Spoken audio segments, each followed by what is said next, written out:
బైబిల్లో నుంచి అపోస్తలుల కార్యములు 4వ అధ్యాయం. అపోస్తలుల కార్యములు 4వ అధ్యాయము 32వ వచనం నుంచి చివరి వరకు మార్చి చదువుకుందాం. అపోస్తలుల కార్యములు 4వ అధ్యాయము 32 నుంచి 37వ వచనం వరకు మార్చి చదువుకుందాం. విశ్వసించిన వారందరూ ఏక హృదయమును ఏకాత్మయు గలవారై ఉండి, ఎవడునో తనకు కలిగిన వాటిలో ఏదియో తనదని అనుకోలేదు. వారికి కలిగినదంతయు వారికి సమిష్టిగా ఉండెను.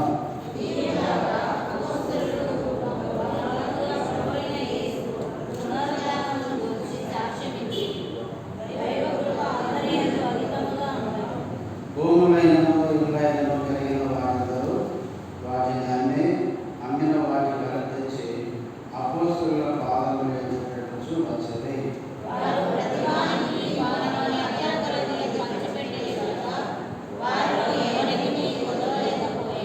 కుప్రాలో పుట్టిన లేవీయుడు యోసేపు అను ఒకడు ఉండెను.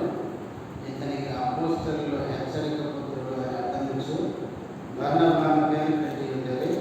ఇతడు భూమి గలవాడై నుండి దానిని అమ్మి ప్రార్థన చేసుకుందాం. ప్రేమ కలిగిన మా తండ్రి, పరిశుద్ధుడమైన దేవ, యేసుక్రీస్తు నామములో వందనముల స్తోత్రాలు. ఇంతవరకు పాఠంలో మీరు చేసిన సహాయముకే స్తుతిస్తున్నాను. కొద్ది సమయం నీ వాక్యాన్ని వినాలని ఆశ కలిగి ఉండగా ఆశగల ప్రాణాన్ని తృప్తిపరిచే దేవుడము. దేవాన్ని దాసుడు బలహీనుడు సిలువు చాటున మరుగుపరచండి. నీ నామ మహిమార్థమై నీ దాసుని వాడుకొనమని నన్ను మమ్మల్ని మీ చేతులకు అప్పగించుకుంటూ యేసుక్రీస్తు నామములో స్తుతించి ప్రార్థిస్తున్నాము తండ్రి, ఆమేన్.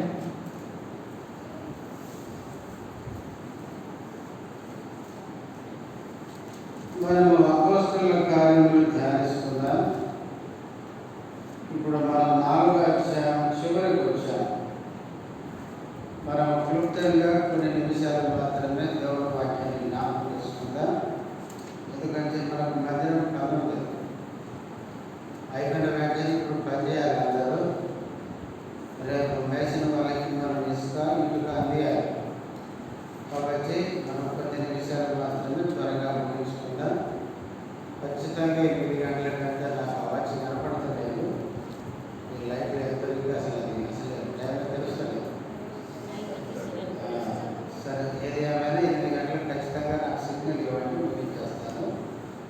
కాబట్టి ఒక 20 లేదా అర్ధ గంటలు మనం ముగించుకొని ఒక గంట సేపు మనం ఇసుక ఇంటికి మోసుకుంటే రేపు మనకి ఉపయోగపడుతుంది. సరే, మనము అపోస్తలుల కార్యంలో చివరికి వచ్చిన 4వ అధ్యాయం చివరికి 32వ వచనం చదవండి. విశ్వసించిన వారందరిలో ఏక హృదయమును ఏకాత్మయు గలవారై ఉండిరి, ఎవడనో తనకు కలిగిన వాటిలో ఏదియో తనదని అనుకోలేదు. వారికి కలిగినదంతయు వారికి సమిష్టిగా ఉండెను. విశ్వసించిన వారందరూ ఎట్లున్నారంట? ఏక హృదయమును ఏకాత్మయు గలవారై ఉండిరి. ఆది సంఘం ఎట్లుందంటే విశ్వసించిన వారందరూ ఏక హృదయం ఏకాత్మ.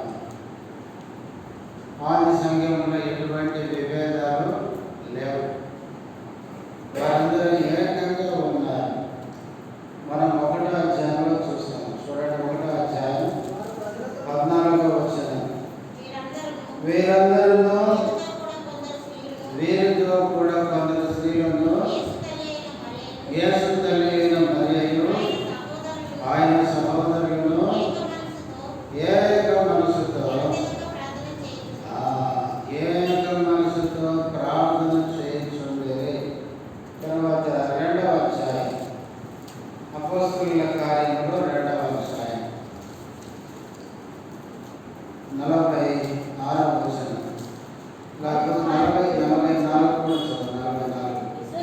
విశ్వసించిన వారందరూ ఏకముగా కూడి తమకు కలిగినదంతయు సమిష్టిగా పంచుకొనిరి. 46 మరియు వారు ఏక మనస్కులై ప్రతి దినము దేవాలయంలో తప్పక కూడుకొనుచు ఇంటింట రొట్టె విరుచుచు దేవుని స్తుతించుచు ప్రజలందరి వలన దయ పొందిన వారై 44లో ఏకముగా కూడి అని చదివాం.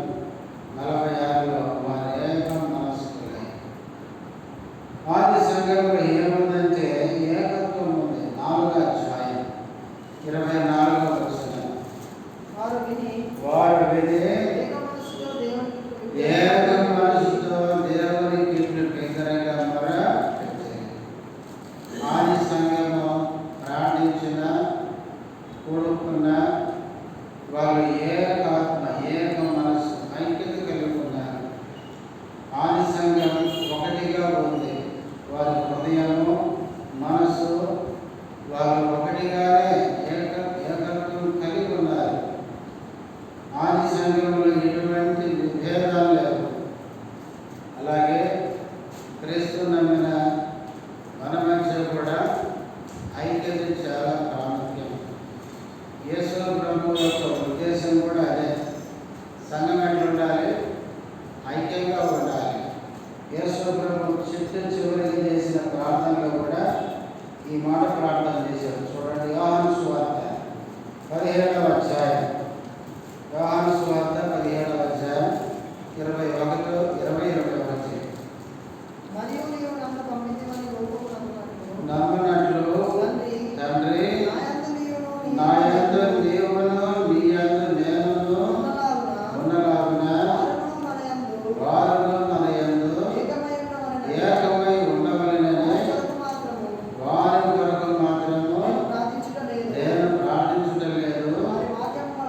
వారి వాక్యం వలన నా యందు విశ్వాసం ఉంచు వారందరూ ఏకమై ఉండవలెనని వారి కొరకును ప్రార్థించుచున్నాను. యేసు ప్రభు తండ్రికి ప్రార్థన చేస్తున్నాడు. ఏమని? 21 చివరిలో చూడండి, నా యందు విశ్వాసం ఉంచు వారందరూ ఎట్లుండాలి? ఏకమై ఉండవలెనని. యేసు క్రీస్తును నమ్మిన వారందరూ ఏకంగా ఉండాలని తండ్రి దేవునికి యేసు ప్రభు ప్రార్థిస్తున్నాడు. అలా ఏకమై ఉంటే 20వ వచనం మొదట్లో చూడండి, నీవు నన్ను పంపించవలే లోకము నమ్మునట్లు. దేవుని పిల్లల ఐక్యత లోకము యేసుక్రీస్తును నమ్మేటట్టు చేస్తుంది. ఈ రోజుల్లో క్రైస్తవులను చూసి లోకములో ఉన్న మనుషులు క్రీస్తును నమ్మకపోవడానికి పెద్ద కారణమైపోయింది. ఎక్కడ చూసినా మీరు యూట్యూబ్ ఆన్ చేయండి, ఈ పాస్టర్ అంటే ఆ పాస్టర్ పడదు, వాని మీద వీడు వస్తాడు, వీరి మీద వాడు వస్తాడు. వీళ్ళకేం పని ఉండదు. ఈ పనులు చేసే వాళ్ళు అంతేవారంటే ఏ పని లేని వాళ్ళు ఈ పని చేస్తుంటారు. దేవుని పని చేసేవాడు ఎప్పుడు కూడా వాని పని వాడు చేసుకుంటాడు. ఒక వ్యక్తి బోధ అబద్ధమా నిజమా అనేది మనం చెప్పక్కర్లేదు. నువ్వు సత్యం చెబితే వినే ప్రజలు అసత్యం ఏంటో గుర్తిస్తారు. నువ్వు ఒరిజినల్ వాడు చూపిస్తే డూప్లికేట్ వాడు ప్రజలు గుర్తుపడతారు అంతే. అందుకనే వాడు అబద్ధం, వీడు అబద్ధం, వీడు మోసం, వాడు మోసం అని లేచిన కానీ యూట్యూబ్లో చెప్తున్నాడంటే వీడే పెద్ద మాయవాడు అనమాట. అంటే వానికి ఏం పని ఉండదు, లేచిన కానీ ఇదే చెప్పుకుంటూ పోతాడు. కాబట్టి మనం ఎప్పుడు కూడా ఇట్లాంటివి వినకూడదు. ఎందుకంటే మనము దేవుని ప్రజల మధ్య ఐక్యత చాలా ప్రాముఖ్యమైనది. దేవుని ప్రజల మధ్య ఐక్యత పాడు చేయకూడదు ఎవరంటే దుష్టుల సామాన్య. అందుకే యేసు ప్రభు ప్రార్థన చేసినాడు, తండ్రి నా యందు విశ్వాసం ఉంచు వారందరూ ఏకముగా ఉండాలని ఆయన ప్రార్థన చేస్తున్నాడు. ఎందుకంటే నన్ను నీవు లోకానికి పంపావని లోకం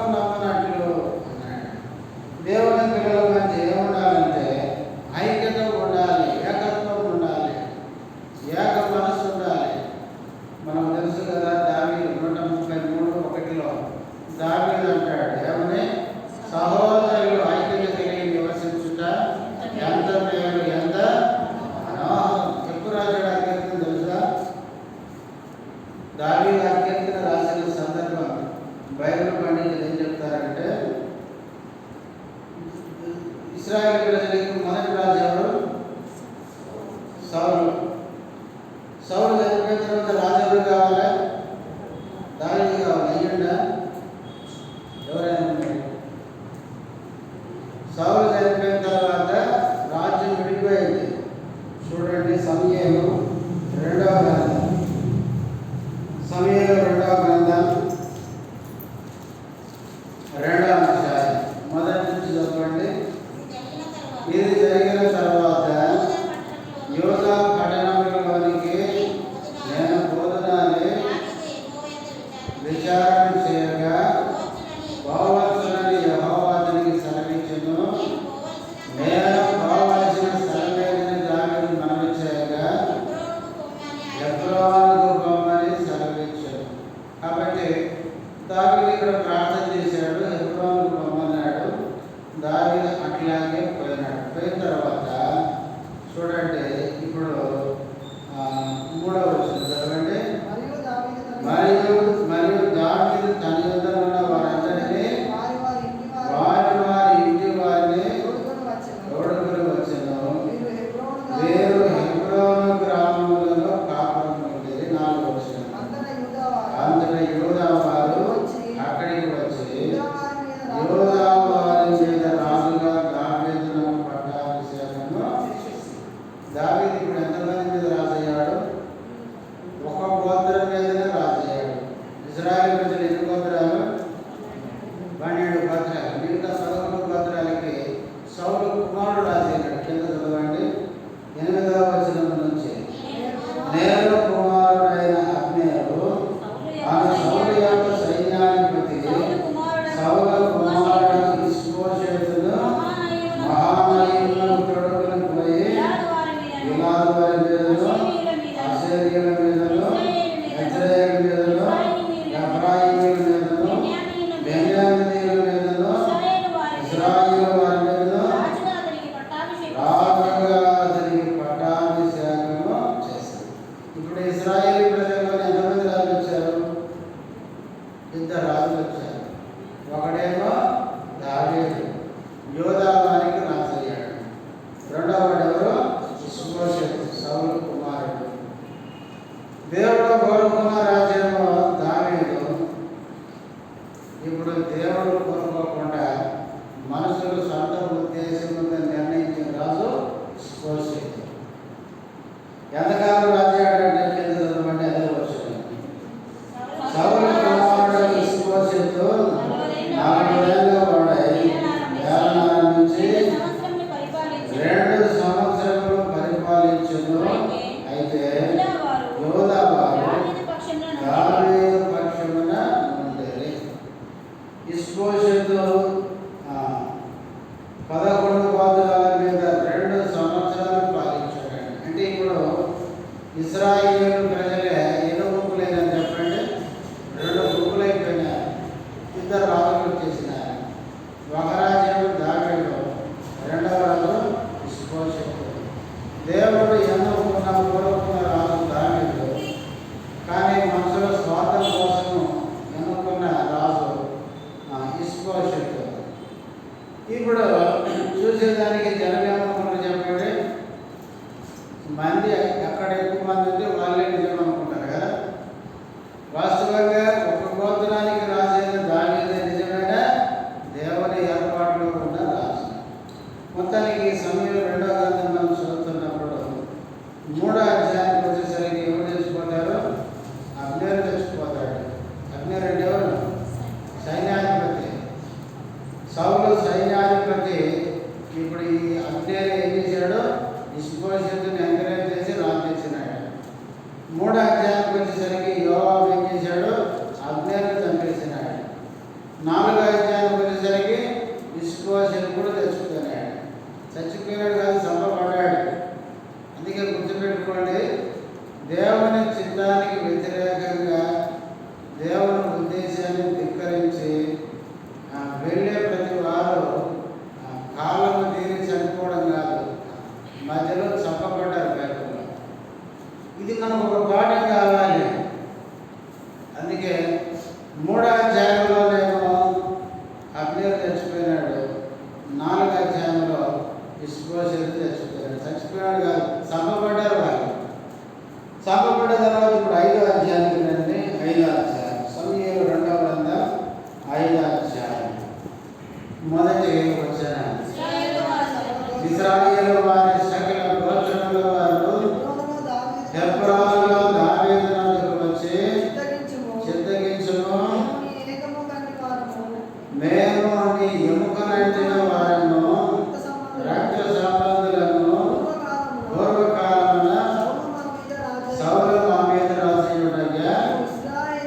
ఇశ్రాయేలు నడిపించువాడవై ఉంటివి, అయితే ఇప్పుడు నీవు ఇశ్రాయేలును నట్టి నా జనులను పాలించి వారి మీద అధిపతివై ఉండువని యెహోవా నిన్ను గురించి సెలవిచ్చున్నాడని చెప్పి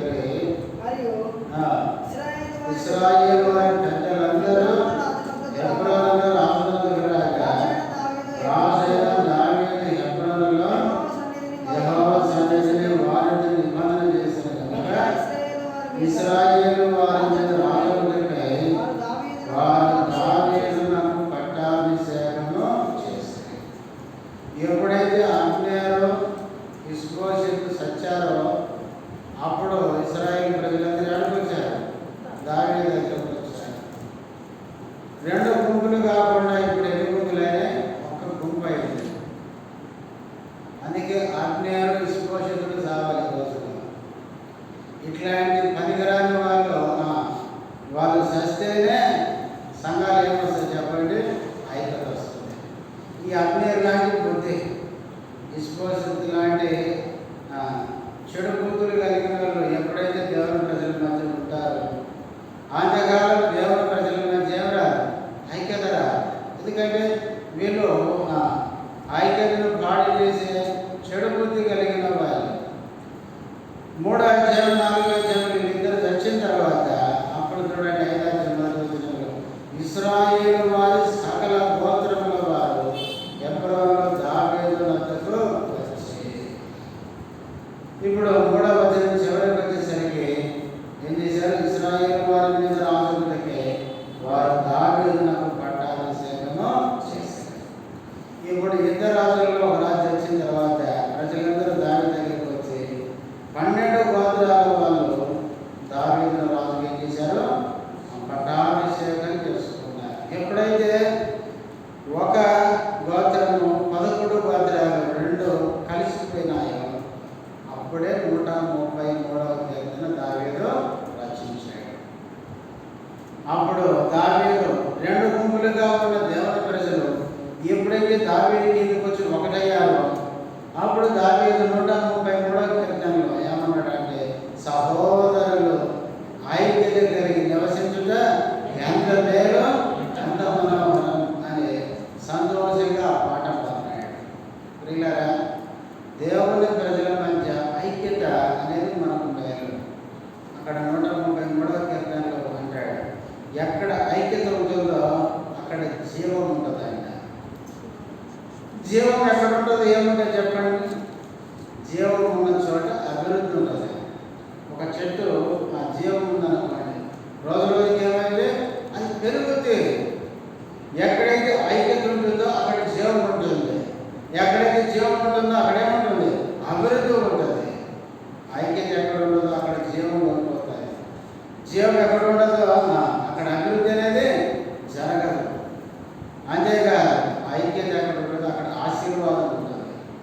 ఆశీర్వాదం ఎక్కడ ఉంటుందో ఆనందం ఉంటుంది. ఐక్యత లేకపోతే ఆశీర్వాదం ఉండదు, ఆశీర్వాదం లేకపోతే ఆనందము ఉండదు అక్కడ. కాబట్టి దేవుని ప్రజలు ఐక్యతగా ఉండటం ఎంత మేలు, ఎంత బాగా. అందుకే ఆది సంఘంలో ఆది విశ్వాసులంతా ఎట్లున్నారంటే వారు ఏక హృదయము ఏకాత్మ కలిగి ఉన్నారు. ఈనాడు కూడా దేవుని ప్రజలు మనమందరం ఐక్యత కలిగి ఉండాలి, ఒకటిగా ఉండాలి. మన ఆలోచన, మన ఉద్దేశాలు దేవుని మహిమ కొరకు, దేవుని కార్యం జరిగించడానికి ఒకే ఆలోచన మనం కలిగి ఉండాలి. కాబట్టి ఆది సంఘంలో మొదటిగా మనం ఏం చూస్తామంటే ఒకే ఆలోచన, ఒకే తలంపు, అందరూ ఒకటిగా ఉన్నట్లు మనం చూస్తున్నాం. తర్వాత అదే వచనంలో అపోస్తలుల కార్యంలో 4:32లో ఎవరిలో తనకు కలిగిన వాటిలో ఏదియో తనదని అనుకోలేదు, వారికి కలిగినదంతా వారికి సమిష్టిగా ఉండేది. మాట ఎంత ఆశ్చర్యం అంటే అంత ఆశ్చర్యం. ఆది సంఘంలో ఉన్న ఆది విశ్వాసులు ఎట్లున్నారంటే వాళ్ళు కలిగి ఉన్న దేవునుకోలేదంట, తమది అనుకోలేదంట. మరి ఎవరిది అంటే సమిష్టిగా ఉండేను అంటే ఇదంతా మనందరికీ అన్న ఆలోచన కలిగి ఉన్నారు. ఆది ఆది సంఘం ఎట్లుందంటే 2వ అధ్యాయంలో కూడా ఈ మాట చదువుతుంది చూడండి. అపోస్తలుల కార్యములు 2వ అధ్యాయము 44వ వచనం. విశ్వసించిన వారందరూ ఏకముగా కూడి తమకు కలిగినదందరూ సమిష్టిగా ఉంచుకున్నది. సమిష్టిగా ఇదంతా నా ఒక్కరిదే అనే స్వార్థంతో లేరు. ఇదంతా మనందరిదే అన్న ఆలోచన. వాళ్ళ మధ్య స్వార్థము భేదాభిప్రాయాలు లేవు. అంతేకాదు వారు ఆది విశ్వాసులు ఎట్లున్నారంటే తమను తాము ఎట్లా ప్రేమించుకుంటారు, పక్క విశ్వాసం కూడా అట్లే ప్రేమించే మనసు. తర్వాత 33వ వచనం. ఇదిగాక అపోస్తలులు బహు బలముగా ప్రభువైన యేసు పునరుద్ధానమును గురించి సాక్షించిరి. దైవ కృప అందరి యందు అధికముగా ఉండెను. ఇదిగాక వాళ్ళ మధ్య ఐక్యంగా ఉన్నారు. అంతేకాదు వాళ్ళకున్నదంతా సమిష్టిగా ఉంచుకున్నారు. అదిగాక అపోస్తలులు బహు బలంగా ఏం చేస్తున్నారంటే యేసుక్రీస్తు పునరుద్ధానాన్ని గురించి సాక్ష్యం ఇస్తున్నారు. ఇదే 4వ అధ్యాయంలో చూడండి 3వ వచనం. వారిని బలత్కారమును పట్టుకొని సాయంకాలమైనందున మరణాటి వరకు అపోస్తలులను పేతురు యోహానులను సువార్త ప్రకటించినందుకు ఒక రాత్రి అంతా ఎక్కడ ఉంచారు? కావలిలో చెరసాలలో ఉంచారు. తర్వాత ఇప్పుడు 18వ వచనం అదే అధ్యాయం. అప్పుడు వారిని పిలిపించి మీరు యేసు నామమును బట్టి ఎంత మాత్రము మాట్లాడకూడదు, బోధింపకూడదని వారికి ఆజ్ఞాపించడం అంటే ఆజ్ఞ జారీ చేయడం. ప్రచారం చూడండి, ఏమంటారు, ఈ ఆర్డర్ పాస్ అయినంటారు చూడండి, అట్లా అన్నమాట. మీరు ఎప్పుడు యేసు ప్రభు గురించి ఎక్కడ బోధించవద్దని ఆర్డర్ పాస్ చేసినారు. అంతేకాదు కింద చూడండి 21వ వచనం చివరిలో వీరిని గట్టిగా బెదిరించి, గట్టిగా అనే మాట దేవుడిని రాయించాడు. వాళ్ళని ఎంత భయపెట్టారంటే చూడు జాగ్రత్త, ఇంకోసారి మళ్ళీ ఇట్లాంటి పని చేసినట్టు మాకు కనపడిందా, మా శివ కనపడిందా అని గట్టిగా బెదిరి పెట్టారంట వాళ్ళిద్దరికి. అపోస్తలులు సువార్త ప్రకటించకుండా, క్రీస్తు పునరుద్ధానాన్ని గురించి ప్రకటించకుండా, సాక్ష్యం ఇవ్వకుండా వాళ్ళని చెరలో ఉంచారు.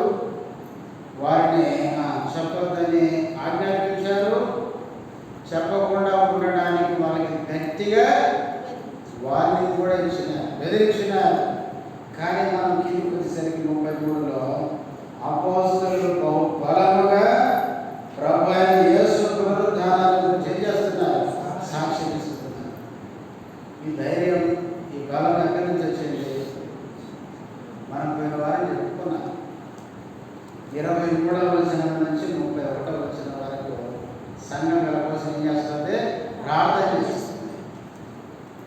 ఆనాడు అపోస్తలులు చెరసాల వేసిన, వార్నింగ్ ఇచ్చిన, బెదిరి పెట్టిన ఏనుగు మళ్ళీ తిరిగి బహు బలంగా సాక్ష్యం ఇస్తున్నారంటే ఈ ఆది అపోస్తలుల కోసం సంఘం ఏకంగా కూడి వాళ్ళ కోసం ఏం చేస్తుంది?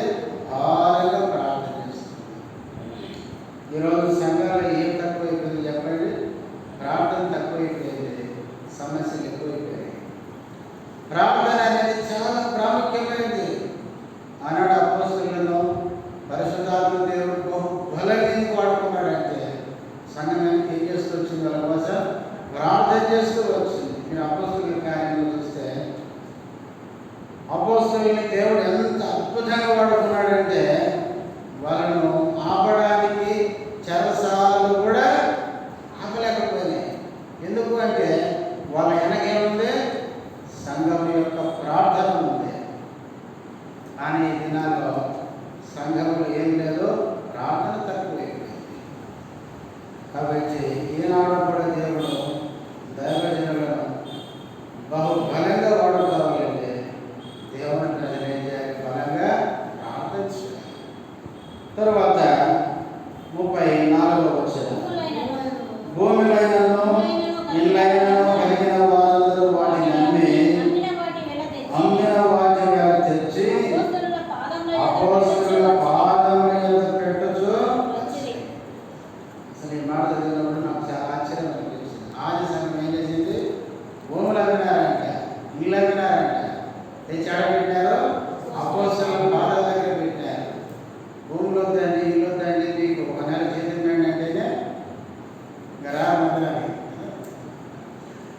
ఆది సంఘం ఎంత దేవుని కొరకు త్యాగము సమర్పణ చూడండి. వాళ్ళ ఇండ్లు అమ్మినారు, వాళ్ళ భూములు అమ్మినారు, తెచ్చి అపోస్తలుల పాదాల దగ్గర పెట్టినారు. ఎందుకు ఆ విధంగా అపోస్తలుల పాదాల దగ్గర ఈ ఆది సంఘ విశ్వాసులు పెట్టారంటే వాళ్ళు అపోస్తలులను నమ్మినారు. First number 1. ఆనాడు నా అపోస్తలులో డబ్బు వాంచలేని వాళ్ళు అని సంఘం నమ్మింది. మీరు చూడండి అపోస్తలుల కార్యం 3వ అధ్యాయం మనం ధ్యానిస్తూ వచ్చాము. చూడండి అమ్మ చదవండి 3వ అధ్యాయం. అపోస్తలుల కార్యం 3వ అధ్యాయము 6వ వచనం. అంతట పేతురు, వెండి బంగారాలు నా యొద్ద లేవు కానీ నాకు కలిగినది నీకు ఇచ్చుచున్నాను చాలు. ఏం లేదని చెప్తున్నాడు పేతురు? వెండి బంగారాలు లేవు, అపోస్తలుల దగ్గర డబ్బు ఆస్తులు లేవు. ఎందుకంటే వాళ్ళు ధనం వాళ్ళ దగ్గరికి వచ్చినప్పుడు స్టోర్ చేసుకుంటలేరు. వాళ్ళు ఈ రోజుల్లో ఏమైపోయింది, ఆడ వాక్యం చెప్పకముందే ఫోన్పే, గూగుల్ పే 10 సార్లు చూపిస్తారు. అంటే ఈరోజు బోధకులంతా ఏం తయారైపోయినారంటే డబ్బు తీసుకురా డబ్బు. అందుకే క్రైస్తవులకి చాలా విలువ లేకపోయింది. ప్రతిదానికి డబ్బు, ప్రతిదానికి డబ్బు. సరే, ఇప్పుడు మనం అందరం పంచబడుతుంది అడుగుతున్నామని ఒక పద్ధతి ఉంది. కానీ పిల్లల ఈ దినాల్లో బోధకులు ఏమైపోయినారంటే మీరు యూట్యూబ్లో కానీ మీరు ఎక్కడైనా బోధ చెప్పి బోధకులు చూడండి, ఫస్ట్ వాడు గూగుల్ పే, ఫోన్పే అవ్వకుండా ప్రసంగం ఎక్కడ ముగించడం గుర్తుపెట్టాడు. వాళ్ళు ఎప్పుడు అవే ఇచ్చుకుంటూ పోతారు. అంటే కుమారులు చెప్పాలంటే ఈరోజు ఏమైపోయిందంటే సేవ వ్యాపారంగా తయారైపోయింది. అందుకే ఈ దినాల్లో సేవ ఫంక్షన్ అయిపోయింది, సేవకులు విలువ లేకుండా పోయింది, చివరికి క్రైస్తవమే విలువ లేనిదిగా మారిపోయింది. కాబట్టి ఆనాడు అపోస్తలుల్లో వాళ్ళు చదువు లేకపోయినా, విద్య లేని పాపలైనా, గొప్ప గొప్ప హోదాలో ఉన్న వాళ్ళు ఏమన్నారు? వాళ్ళు రాగానే ఏం చెప్పారంటే వాళ్ళు భూలోకాన్ని తల్లకిందులు చేసేవాళ్ళు ఇక్కడ కూడా వచ్చారని చెప్పుకున్నారంట. ఈరోజు భూలోకం కాదు, మనుషులను తల్లకిందులు చేస్తున్నారు. కాబట్టి ఈ దినాలు ఏమైపోయిందంటే చాలా అంత వ్యతిరేకమైపోయింది. ఆనాడు అపోస్తలులు ఎట్లున్నారంటే వాళ్ళు ధనం మీద వాళ్ళకు మనసే లేదు. ఇంకా పౌలు అంటాడు చూడండి, కొరింథీయులకు రాసిన మొదటి పత్రిక 4వ అధ్యాయం. కొరింథీయులకు రాసిన మొదటి పత్రిక 4వ అధ్యాయం 11వ వచనం. ఈ గడియ వరకు ఈ మాటలు చూడండి, పౌలు యొక్క సొంత అనుభవం చెప్తున్నాడు. సేవలు ఏమైందంటే ఆయనకి ఆకలి దప్పులు గలవారము, దిగంబరులము, విడుపులు తిరుగుచున్నాము. పౌలు ఆయన సొంత అనుభవం చెప్తున్నాడు. ఈ గడియ వరకు ఆకలి దప్పులు గలవారము. ఆనాటి అపోస్తలులు ఒకసారి తిండి ఉండేది కాదు, తాగడానికి ఉండేది కాదు. తర్వాత దిగంబరులం అంటే సరైన వస్త్రాలు వాళ్ళకి ఉండేవి కాదు. తర్వాత విడుపులు తిరుగుచున్నాము, చాలాసార్లు దెబ్బలు తిన్నారు. వాళ్ళకు నిలవరమైన నివాసము వాళ్ళకు లేదు. అంతేకాదు బైబిల్లో చూడండి, 2వ కొరింథీయులకు రాసిన 2వ పత్రిక 12వ అధ్యాయం 14వ వచనం 3వ నేను చదువుతాను చూడండి, నేను చదువుతాను. మీరు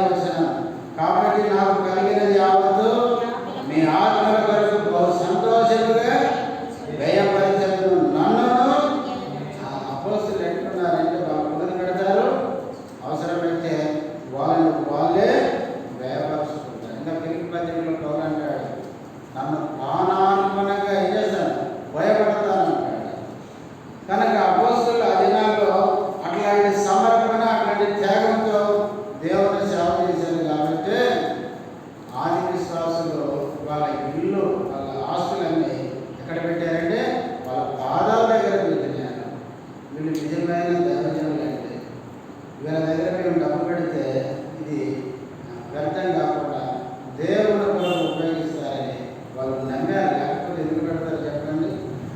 ఆ విధంగా అపోస్తలుల పాదాల దగ్గర పెట్టారు. తర్వాత 35వ వచనం,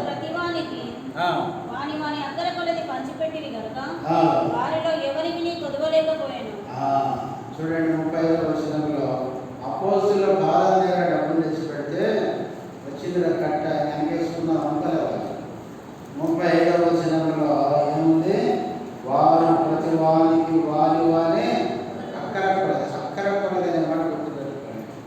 అంటే సంఘంలో పేదవారు ఎవరు ఉంటే, అక్కర్లు ఎవరు ఉంటే వీళ్ళని గుర్తించి వాళ్ళకి ఏం చేశారో ధనాన్ని ఖర్చు పెట్టినారు.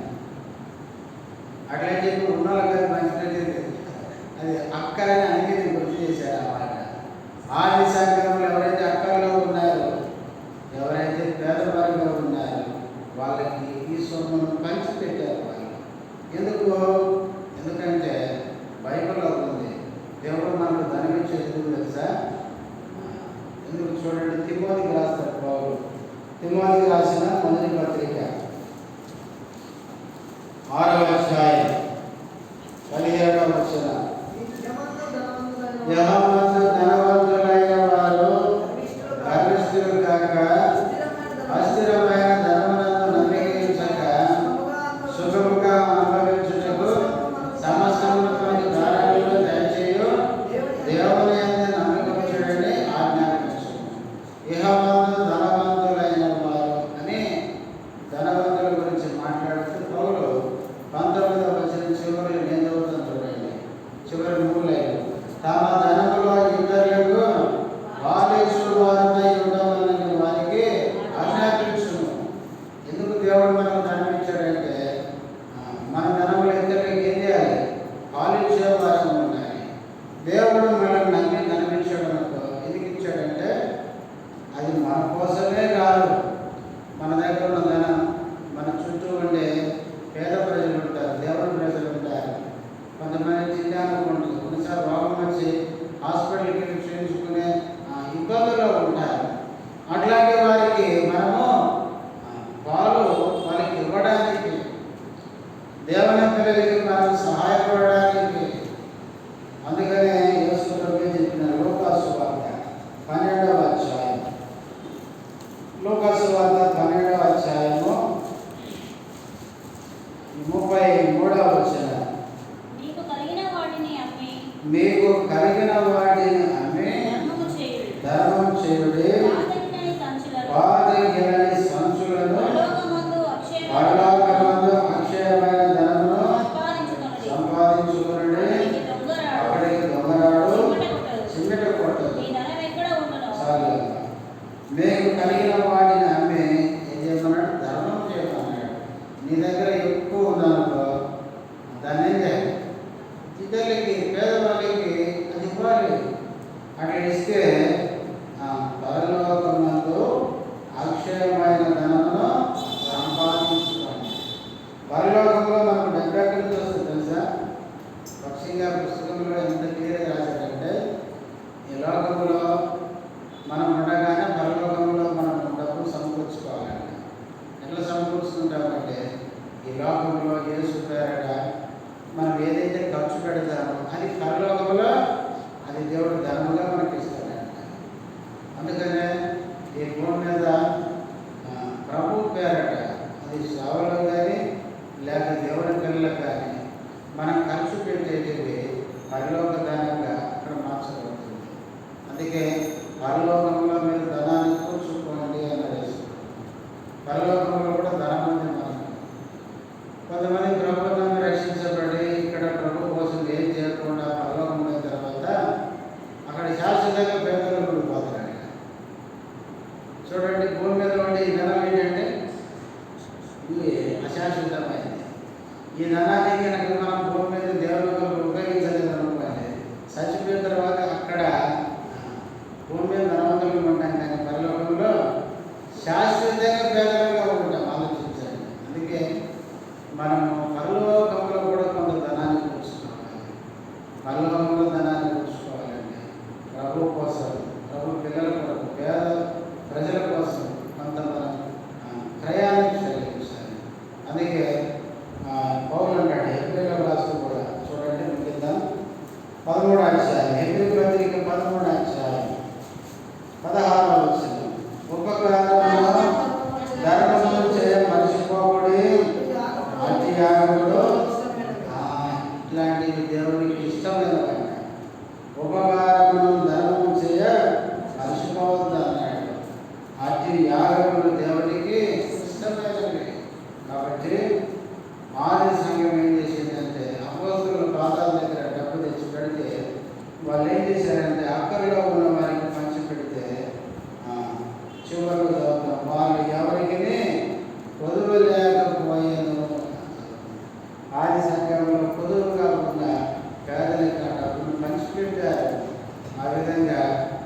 అందుకే హెబ్రీ పత్రిక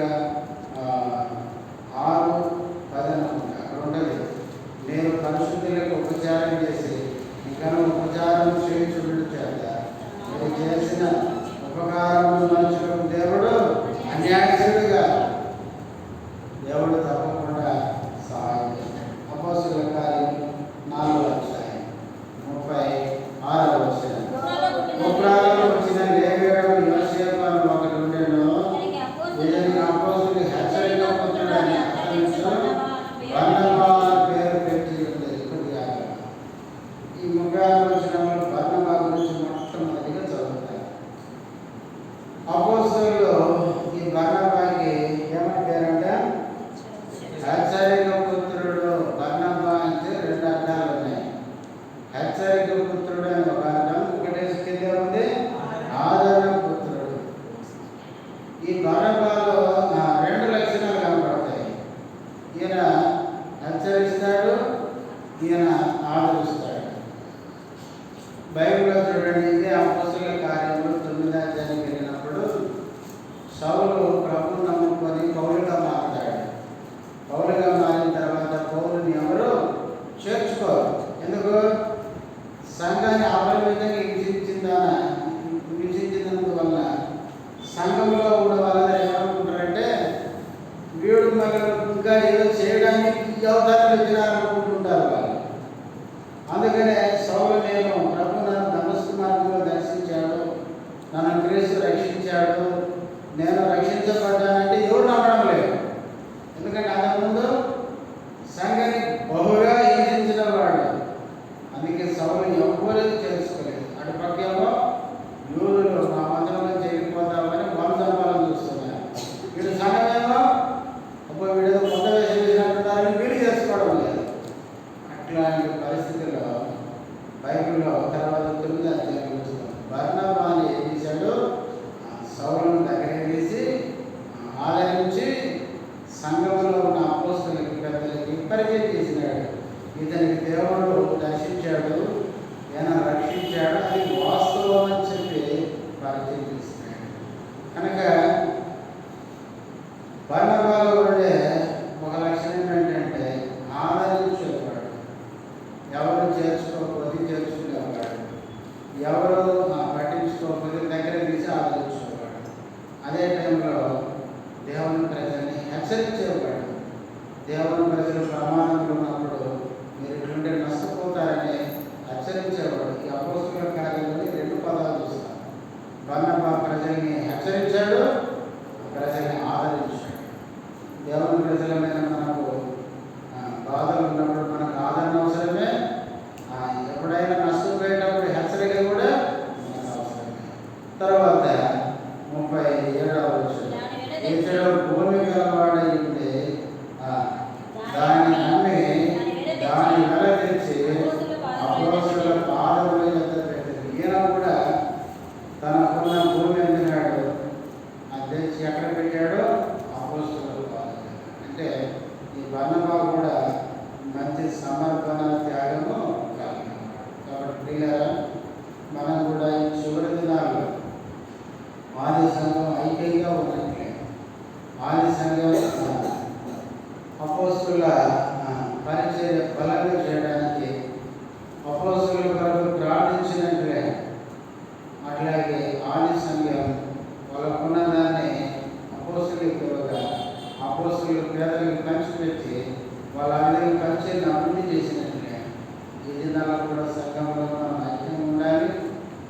సంఘ అభివృద్ధి కొరకు పరిచయం చేసే వారి కోసం ప్రార్థన చేయాలి. దేవుడు మనకి ఇచ్చిన దాంట్లో కొంతైనా దేవుని కొరకు దేవుని నామంలో ఖర్చు పెట్టాలి. అప్పుడే